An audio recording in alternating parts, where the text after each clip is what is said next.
کہ جو سورہ کہف کی شروع کی 10 آیتیں ہیں، ایک پیج میں پوری 10 آیتیں ہیں، جو یاد کر لے گا دنیا کا سب سے بڑا فتنہ دجال جب آئے گا، اللہ اس کو اس فتنے سے محفوظ فرمائے گا۔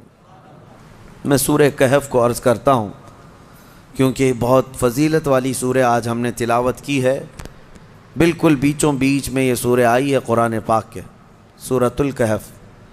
اس کی فضیلت یہ ہے کہ نبی پاک صلی اللہ علیہ وسلم نے فرمایا جو اس کو شب جمعہ پڑھے گا، یعنی جمعہ کے دن یا مغرب سے لے کر کے جمعرات کا دن جب ختم ہو جاتا ہے، مغرب سے ہی جمعہ کا دن شروع ہوتا ہے، دوسری مغرب آنے تک جو سورہ کہف کی تلاوت کرے گا، اس کے جہاں تلاوت کر رہا ہے وہاں سے لے کر خانہ کعبہ تک اللہ ایک نور پیدا فرمائے گا۔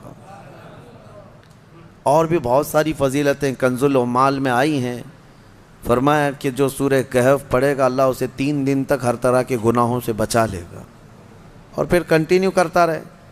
اور میرے آقا صلی اللہ علیہ وسلم کی ایک حدیث یہ بھی ہے کہ جو سورہ کہف کی شروع کی 10 آیتیں ہیں، ایک پیج میں پوری 10 آیتیں ہیں، جو یاد کر لے گا دنیا کا سب سے بڑا فتنہ دجال جب آئے گا، اللہ اس کو اس فتنے سے محفوظ فرمائے گا۔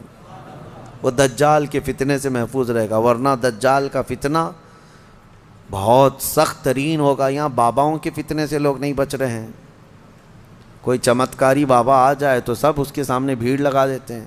دجال تو مردے کو زندہ کر کے دکھائے گا، بارش بھی برسا کے دکھائے گا۔ ہاں، دجال خالی چٹی نکال کے نہیں دکھائے گا، ہاں وہ گھاس بھی اگا کر دکھائے گا، سبزے بھی نکالے گا، بہت ساری چیزیں ایسے عجوبے کر کے دکھائے گا، لیکن بہت لوگ اس کے پیچھے اندھا دھند بھاگنے لگ جائیں گے کہ ہمارا خدا اتر پڑا۔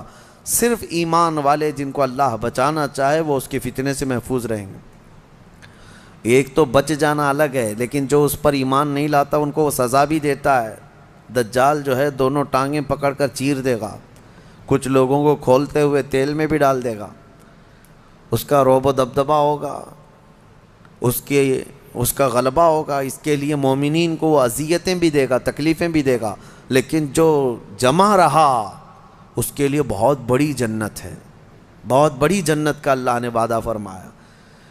لہٰذا اس فتنے سے حفاظت کے لیے حدیث میں ملتا ہے کہ جو سورہ کہف کی 10 آیتیں روزانہ رات کو پڑھ لیا کرے، اللہ تعالیٰ اس کو دجال کے فتنے سے محفوظ فرماتا ہے۔ اللہ کریم ہم سب کو دجال کے آنے تک دنیا میں نہ رکھے۔ اگر فتنہ اللہ تبارک و تعالیٰ کوئی آزمائش کا ارادہ فرمائے تو ہمیں بغیر آزمائے، بغیر فتنے میں مبتلا کیے دنیا سے اٹھا لے، ہمیں صحیح و سلامت اللہ موت عطا فرمائے۔ اس پورے پارے میں 3 سوالات کرنے کے لیے یہودی آئے تھے حضور صلی اللہ علیہ وسلم کے پاس۔ اب ایک بات میں بتاتا ہوں، یہ سورہ جو اتری ہے نا پوری، یہودی جو ہے ٹیسٹ لینے کے لیے آئے تھے کہ اللہ کے آخری نبی ہیں تو ہم کچھ ایسے سوالات کریں گے جن کے جواب عربوں کو تو نہیں معلوم تھے، عربوں کو نہیں معلوم، وہ صرف اہل کتاب جانتے تھے۔ وہ 3 سوالات کیا لے کر کے آئے تھے حضور صلی اللہ علیہ وسلم سے؟ انہوں نے کہا روح کس کو کہتے ہیں؟ روح جہاں معلوم ہے سب کے پاس ابھی، روح کس کو کہتے ہیں؟ دوسرا ان کا یہودیوں کا سوال تھا اصحاب کہف کون تھے اور کتنے تھے؟ یہ غار والے لوگ کون تھے اور کتنے تھے؟ یہ سوال انہوں نے لا کر کے پیش کیا۔ تیسرا سوال تھا ذوالقرنین کون ہیں؟ حضور پاک صلی اللہ علیہ وسلم نے فرمایا جاؤ میں کل اس کا جواب دوں گا۔ اب سنو، یہ کس کے لیے؟ نبی رحمت سید الانبیاء کے لیے۔ سنو توجہ سے، جو بڑے ڈھیٹ سے کہتے ہیں نا، عام لوگوں کی بات کر رہا ہوں۔ رسول رحمت صلی اللہ علیہ وسلم نے یہودیوں سے کہا کہ کل آ جانا، میں بتا دوں گا۔ تو حضور کا یہ ارادہ تھا کہ آیتیں اتریں گی، وہی آئے گی تو میں اس سے جواب دوں گا۔ کوئی آیت نہیں آئی، کوئی وحی نہیں آئی۔ دوسرے دن یہودی آئے، حضور پاک صلی اللہ علیہ وسلم نے ان سے فرمایا کہ جاؤ میں اور کل بتاؤں گا۔ 2 مرتبہ 3 مرتبہ حضور صلی اللہ علیہ وسلم نے ٹال دیا، اور یہودیوں کو یہی چاہیے تھا، بہانہ بدنام کرنے کے لیے، پروپیگنڈا پھیلانے کے۔ اب آیتیں نہیں آئیں، کئی دن تک وقفہ ہو گیا۔ روز آیت آتی تھی، کبھی دن میں کئی مرتبہ آیتیں اترتی تھی، لیکن اتنا لمبا وقفہ ہو گیا حضور اکرم صلی اللہ علیہ وسلم کے قلب اطہر پر یہ بات بہت گراں گزر رہی تھی کہ کیا ہو گیا. تب پھر اللہ تعالیٰ نے یہ سورہ تو اتاری، سورہ کہف، لیکن اس میں یہ فرمایا وَلَا تَقُولَنَّ لِشَيْءٍ إِنِّي فَاعِلٌ ذَلِكَ غَدًا. اے محبوب ہرگز ہرگز یہ مت کہنا کہ کل میں یہ کر دوں گا.